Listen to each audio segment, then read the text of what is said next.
Dunster's one of those places that's sort of iconic medieval settlement, but nobody's really looked properly at it. In fact, when you look around at the buildings, there's very little of the monastic buildings surviving. So I think one of the challenges this weekend is to see if we can piece some of that together.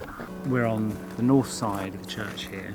It's a north transept, and the cloisters should run back this way and form a square in the garden behind us. But there's very little surviving.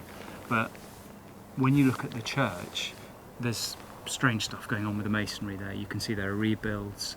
There's some quite elaborate sort of coin work down at the bottom. Oh, yeah. There's also some mortar on a 45-degree angle on the wall, which looks like a roof line. I mean, whether that's monastic or not, I don't know. I'd be amazed if it is actually. But this wall can tell us a lot, and it's standing. So even though the buildings with the cloister behind us are gone, this church, this standing structure, can give us almost a 3D idea of what the cloisters were like, because if that is a roof line, it's giving us a height. If that's monastic fabric up there, it's giving us a height to the building that originally came out this way.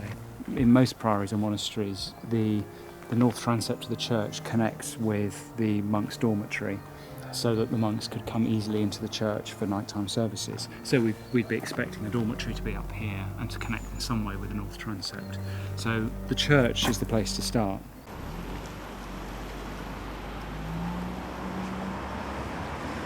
So what the primary things you want to know about Dunster?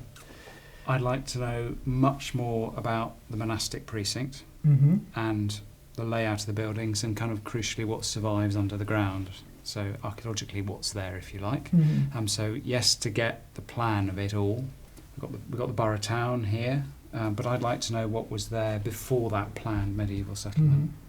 So if this crossroads area is the focus of an early settlement, we might be able to test it in and around the adventures around the Benedictine Priory as well. So that's a key area, I think, that we probably need to look at. The other thing, focusing on these routes, is how all these properties along here look like medieval planned plots, don't they? Burgage plots. Yeah. And again, the whole focus is along the roads. And what is really quite striking when you were talking about this area here with the market in it, is how it looks, has a dog leg. Yeah. As if it's been deliberately created to get maximum frontages for commercial use for the market. But it looks wrong.